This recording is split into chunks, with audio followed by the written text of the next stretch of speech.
All right, y'all. So chapter 5 is probably the last of what will be a review from A+. And I think this may go just a tiny bit more, but I think y'all all at least looked at this on A+. And this is just IPv4 addressing. We're going to talk about what it is, and we're going to talk about subnets. And this is setting you up for what is called subnetting, which is the next thing we're going to do. I think y'all talked about subnetting in A+, but I don't know if y'all actually had to do any subnetting. So first, we're going to talk about what IPv4 is. And we all know that IPv4 is basically what runs the internet right now. You have an IP address, and that is what basically everything has that we connect to. When you go to google.com, you're actually going to an IP address.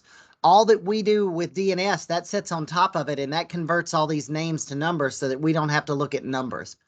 IPv4, this is what it kind of looks like if you were to do a packet capture of it. The very first part of the datagram is the version number, and then it's got a length, and then it's got a little field called a diffserv. We'll worry about that later. An identification, and then whether it's TCP or UDP will determine how big it is. You'll have a source, a destination, and then some options and some data. So IPv4 is 32-bit, and that will become important later. That is why we eventually got to move to IP6. We're running out of IP4 addresses because they're small. Each section of an IP address is called an octet, like 198.51.100.1. Their example, 198 is the first octet, 51 is the second, 100 is the third, and 1 is the fourth. And it's important, you know, I've mentioned you don't have to do a lot of math in this stuff, but make sure you know how to convert from decimal to binary, because when you do manual subnetting, that's one way that you have to do it.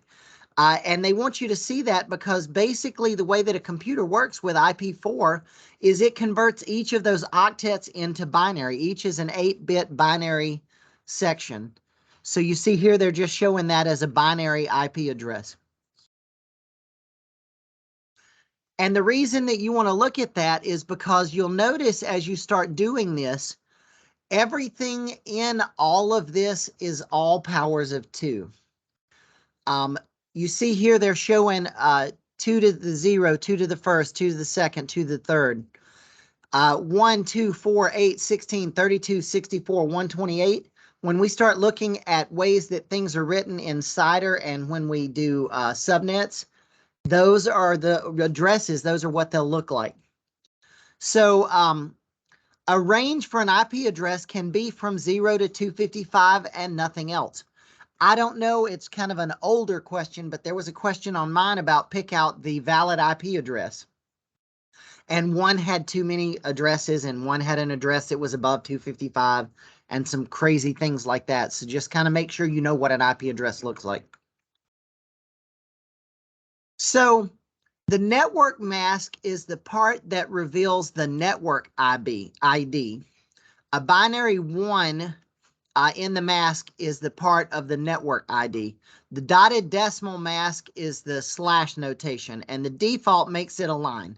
So what we mean there is like, for example, in their address 198.51.100.0, if I tell you the network ID is 255.255.255.0, if you convert 255.255.255.0 to binary and you add up all the ones, you'll get a /24.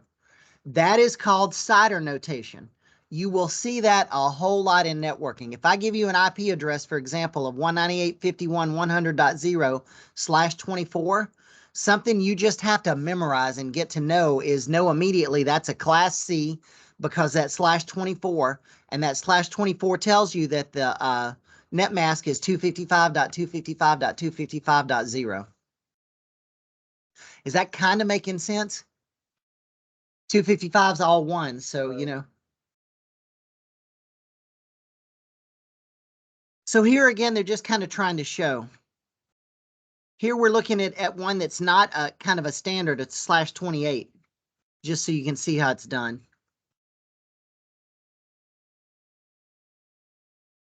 So the host address is the part that you can use for computers, or host. I shouldn't say computers because anything, it gets an IP address. Anything's a host. If you've got a managed switch, it's going to get one. You know, any device is going to get an IP address. The first is always reserved for the network, and the last is always reserved for the broadcast. So in a standard class C, we can't use /0 and we can't use 255. So that is the rule that we call the 2n-2 rule. When you do a subnet, you always lose the first and the last address. So if you take a standard class C and break it up, you lose 2 in the middle. You use the first and the last of the 2 you break it up in. So you have to think about that if you do subnetting.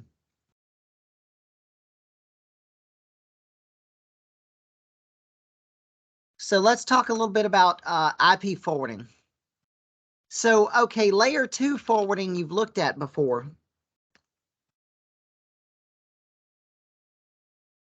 That's where a switch forwards a packet based off of what? Not an IP address, but a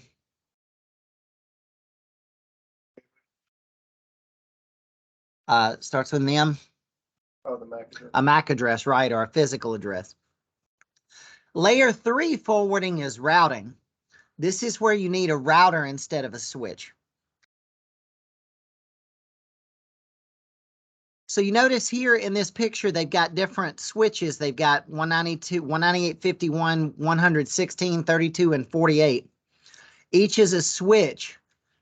They're running into a router. Each of those is going to be their own broadcast domain because they're each running from a router. The router is going to break up the broadcast domains. So a default gateway is what you need to connect everything together.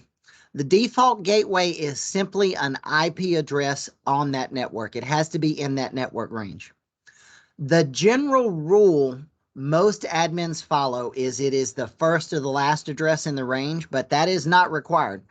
If you want to go home right now and set your gateway at home to 192.168.1.50, there is no rule against it. Just for ease of use, most people make it .1 or .254, but there's nothing that says you have to do that. Let's see, what's this one say? If it's set automatically, then it'll choose either the first or the last. Well, it gets set by your DHCP server, right, unless you change it. Right. And usually most of the home equipment's going to set it to .1. Yeah, just as a general rule. And again, that's just to make things easier so you know where to look for it. Mm-hmm. Because without knowing where it is, you can't connect to it, you know. All right, so local delivery uses ARP. So when you are connecting locally, like if 2 computers are on the same network, they're going to use ARP. Do you know what ARP is?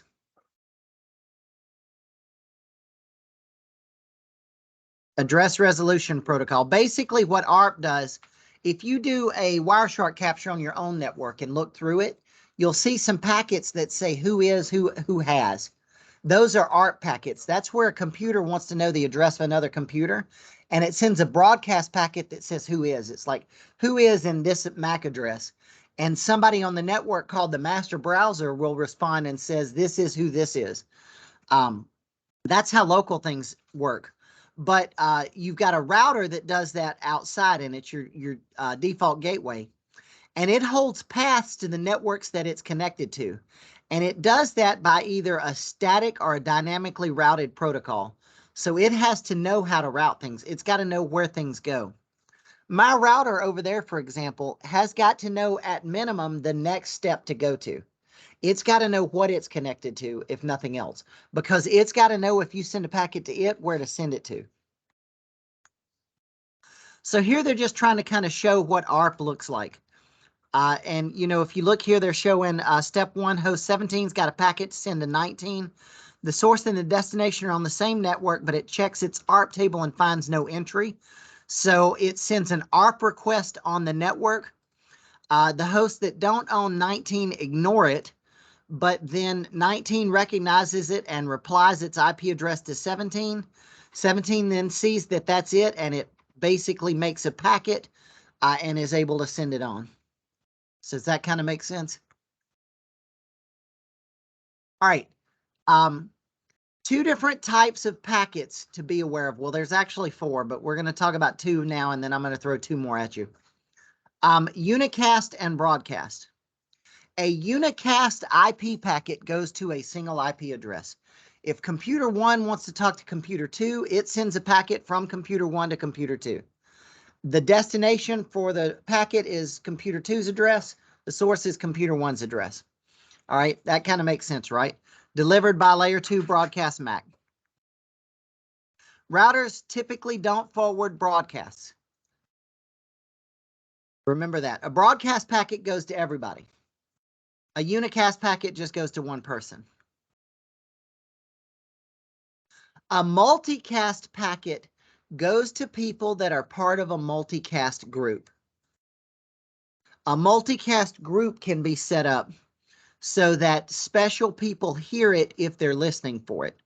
Multicast is used in some particular places. It used to be used a lot for specific types of video conferencing. Now the place I see it used the most is for like imaging labs and imaging lots of computers at one time. For example, in here, you can put all of these computers in multicast mode, and you can send an image when you're re-imaging the lab. You can send one copy of the image and all the machines will receive it. Okay, the pro to that is you're only sending one copy, so you're cutting down on your bandwidth, right? The con is multicast is send only. All the computers that receive it have no way to send back that they didn't get the packet.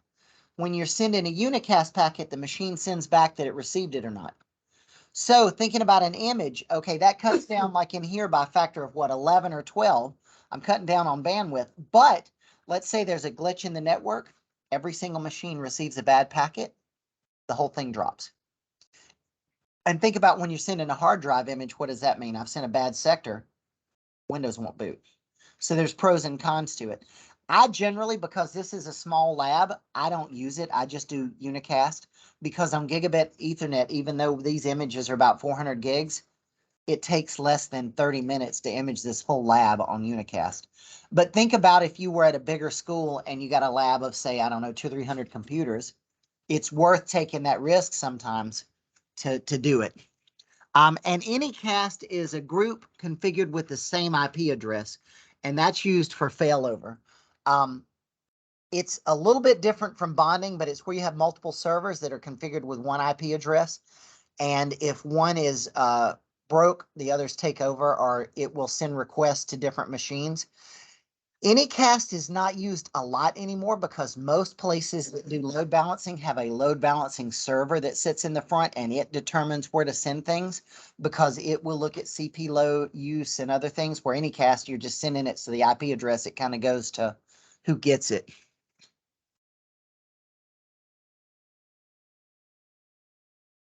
All right, so VLANs. Knew this was coming at some point. So what do we need? What do we need to know about VLANs on here so far? Let's see. All right, a virtual LAN is simply just a network that you put inside of another network, but it acts as its own network. It is a virtual LAN, but it physically resides inside of your same network. An example might be, let's say in here, there'd be no reason to do it, but I could do a VLAN right down the middle of the room. And this side would be its completely own separate network with a separate IP scheme. And this side would be a separate IP scheme. And if I split it down the middle, that printer would be on one network and that one on the other. And these two networks would not even know the other one existed outside of a router. This side could be like 192.168.1.1 and this one 1.2. And if this side wanted to talk to this side, it would have to go through a router.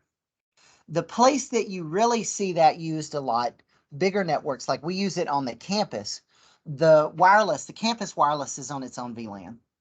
I see it used a lot in corporate for places where they need security. Like, let's say you're a bank.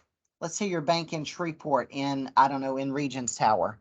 And you've got one HR person. All of your HR stays on the 5th floor. But one HR person, there's no room to put them on the 5th floor, so you got to put them on the 20th floor. you can put them in the same VLAN, even though they're on the 20th floor, with everybody that's on the 5th floor. So their computer looks like it's in the same network that all those people that are on the 5th floor are in. So then when you make access control lists or you set security, the same security that applies to everybody down there will apply to them. So that's the big reason to do it. On this campus, for example, they have a management VLAN that you can get in on the wireless, and it's got access to some different things and things like that. That's the main reason to use it. VLANs add security, but they're not the best security. If you run an outward facing internet, like if you're a coffee shop, you should for sure have a VLAN that your outside internet is in. Really, you should air gap it, which we talked about, I think, Tuesday. But if you can't air gap it, you should at least have it in its own VLAN. And VLANs can only talk to other VLANs with routers or with a term that I bet is coming up, if not in this chapter, but you'll hear it. I know it's on the exam, called router on a stick. And what a router on a stick is these Cisco routers and other managed routers. If you put VLANs on them, because they're all small computers, the switch itself can route between the VLANs. It can act as a router. So it does become a router for you for the different VLANs. It's not a fast router, but you're normally not routing a lot of stuff between VLANs, so it can do the routing for you. Go into like your router settings to set up a VLAN. You go into the switch settings and you assign each. To do a VLAN, you go into your switch and you assign each port to the VLAN. And then if the VLAN is going to leave that switch, you have to set up a port that's called a trunk port. The trunk port is the only port on the switch that can hold more than one VLAN. So it's the one that can send data to other switches that then have the same VLANs. And the key are the VLAN numbers. As long as the VLAN numbers match, those ports stay in that same VLAN. So if I assign this side like VLAN 10 and this side VLAN 11, then we go next door and do the same thing. If half that lab is VLAN 10, they'll see this side, and half is VLAN 11, they'll see that side. Assuming I make the same trunk ports the same. Because if I make, say, port 24 a trunk port in here and it's not hooked to port, whatever port over there, if I don't put the numbers right in the config file, that's where those config files become important. And, we talked about mapping the other day, knowing your network map, because if you don't set all that up exactly right, it won't work. All right, so classful addressing. In the original internet, we had classful addresses. Classful addresses were how we just started. When you were given an address, this is how it was broken up. Based on what the number started was how many networks you were given. We thought this would work because I think you all know from internet history now, we never, ever, ever planned to be doing what we're doing on the internet. When the first email that was sent in 1960 whatever said the words hello at 300 baud, they didn't think people were going to be watching movies on it 20 years later, And those old protocols to this day are kind of still around. So the first network was a Class A, and it was 126 networks, but each network could have 16,777,214 computers on it. And that is with the first octet from 1 to 126. So a Class A address, if the first part starts with a 1 to a 126, it's an A. Class B, you had 16,384 networks with 65,534 hosts. First octet is 128 to 191. And then Class C, you cut it down dramatically. You've got more networks, but only 254. Class C is what pretty much everybody uses. But that first octet is from 192 to 223. Notice on that list of octets what's missing.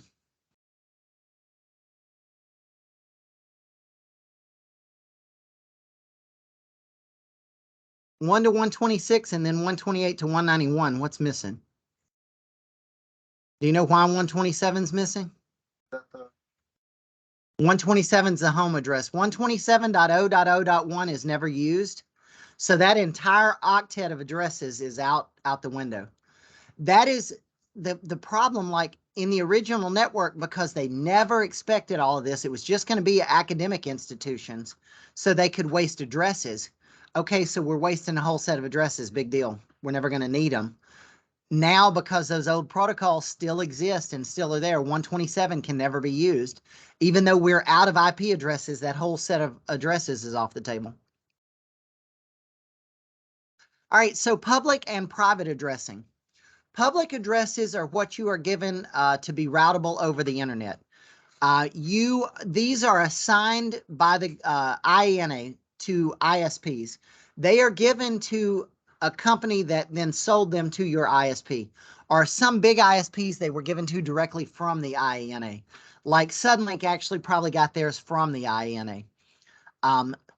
As of right now, the IANA itself is out of IPv4 addresses. That's why eventually we will probably go to 6. But we have a whole set of private addresses that are not routable over the internet. And that works for almost everything. These private addresses in Class A, that's anything that starts with a .10. That is what the campus uses. Everything outside of my lab on this campus is .10. And the way they do it, I don't know if y'all are familiar, but all the buildings around here have numbers. Like our building is number 15. So if you go into any of the other labs and do a command prompt and look at the IP address, it's 10.15. something. I think Kaiser's 18 if I remember. So it's 10.18. something. And because there's so many addresses in a Class A, what they did here specifically is they do a Class A, or they use the Class A range, but they route it like a Class C. So each is a Class C address because there's not a single lab on this campus with more than 255 computers in it. But by doing the A addresses as Cs, they're able to break it down and each building can stay that way so they know where computers are. So if somebody over in ITS sees 10.15, like a printer that's 10.15. whatever, they know it's in Russell Hall. They may have to look to figure out exactly where it is, but they can at least start with that. The Class B private range is 172.16 to 172.31. And the Class C that everybody's probably familiar with is 192.168 dot anything. Most likely, unless you changed it, your router at home is 192.168.1 dot whatever. That's what we use in here, 192.168.1. So the way that works, we're able to get out on the internet with that because of something called network address translation. And what network address translation does, it makes a table, and when you try to go to the internet, it just sends that, like in here, let's say you go to, again, CNN.com, your address, your request goes to my server, and it's got a NAT table. And that table has your address and the request you made, and it translates it into an IP address on the internet, sends it out, gets it back, realizes it's yours, translates it back into the packet, and sends it to your computer.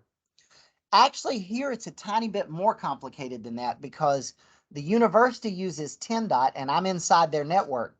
So what really happens is my NAT server translates it to a 10 address that sends it over to Roy Hall that translates it into a 172 address that translates it down to Baton Rouge where Lonnie gets it and sends it out on the internet. Then it comes back to Baton Rouge and gets translated back to Roy Hall and gets translated back to here and then to your computer. And that sounds like a lot, and it is, but you got to remember computers do this stuff very, very, very fast. That's why you don't notice it. It's just quick. Didn't play my Switch online back at home. NAT is great for going out. It's not always good for going in. You have to do some different things to get traffic in. That is one of the problems with NAT. Like, let's say I needed to run an SSH server in here. Because I'm behind two firewalls, I would have to open a hole in my firewall to do it. And I'd have to get ITS to open one in theirs and give me an outward facing IP. So in situations like that, it becomes a problem. But for like general use labs where we're running out of IPs, it's perfect. They never need to run an SSH server in any of the other labs on campus. Think about it. And then another special address to be aware of is the APIPA addresses. And APIPA is actually probably the only thing I'm ever going to give Microsoft credit for. 169.254 dot anything. So in the old days, we used to use a protocol called NetBUI. And what that was, computers could communicate locally without an IP address with this NetBEUI protocol. You could just connect by name. Like if you hook two computers together to share a file, you just had to know the computer name and they'd work. Well, nowadays, as y'all know, we started talking about it, 99.9% of everything you do is TCP IP. We talked about those other protocols. We're going to talk about some others in the future, but everything is IP now. So the problem became, okay, what happens if two people just want to share a file and there's no DHCP server? So Microsoft came up with this idea that we will pick a random address in the 169.254 area and assign it to that computer. We'll ping the network with it, and if nothing is there, we'll use that address. And that's a pretty big range, so if two computers are connected together, there is a possibility, but low probability of them getting the same address. So they will both have an IP address in that range, and then they can communicate with each other. So if you ever boot up a machine and you see an address like that, you know what? A DHCP server wasn't found. Make sure you know these 4 addresses because I promise you, you're going to get at least one question on the exam about them. Here's some other ones to be aware of. Know that loopback one. I did tell y'all about it. Class D and E, just know they exist. I don't know that you'll get a question on them. D is the multicast range that we talked about. And E is experimental. Again, these are the problems. These are not used on the internet, but all of these addresses are gone and they didn't think they were going to need them. And now that we're out of IP addresses, they can't do anything about it. And then these 100s of special use, 192.0, 192.88, all of these are blocked off for things. All right, so when you are building IP addresses, some things to consider. Do you need a public or a private scheme? How many networks do you need? How many hosts? Most likely, you don't want a public scheme. If you keep everything private and put the servers that you have outward facing in a DMZ, you're adding security. Y'all remember what a DMZ is, right? Your DMZ, yeah. Your network IDs have got to be in a valid range. They cannot all be 1 or 0s. They've got to be unique. Remember, round up to the nearest power of 2 when you're doing a subnet, and I'll show y'all this when we actually do subnets. You can't be too small, you have to be too big. For example, if you need 65 in a network, there's not one with 65. The smallest one's 64, you got to go up to the next biggest one. That kind of makes sense. So you can't do, in the middle. When you calculate it, we'll show you some tricks with that. We talked about VLANs, public and private addressing, and IP4. Y'all have any questions?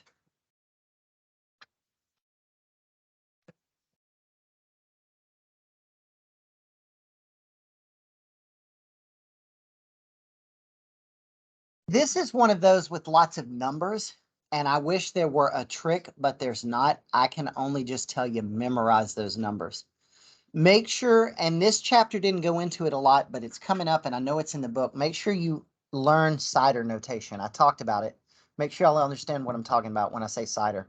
Because if the test will give you an address, like if the test says 10.0.0.5/8, you need to know how to extrapolate all the data out of that. You need to know from 10, that's a class A. /8 means that the subnet's going to be 255.0.0.0 because the 8 means only the first are ones. So if you convert that to binary, it would be 255.0.0.0. Make sure and there's not a trick. You just kind of got to figure it out. I know that helps, right? Figure it out. I know Professor Messer has videos on this. The more you watch and do it and find problems and like the practice, this is where the practice part of CertMaster will really help. Right. The more these problems you do, it'll just start clicking. Yeah. So, and as y'all are doing those problems, if one feels weird, snapshot the whole thing and we'll just talk about it in class because that's the easier way to do it. Let me see if Todd's got any questions and I can stop the video. You got any questions? Or are you doing all right? Doing good. All right. Have a good one. You too.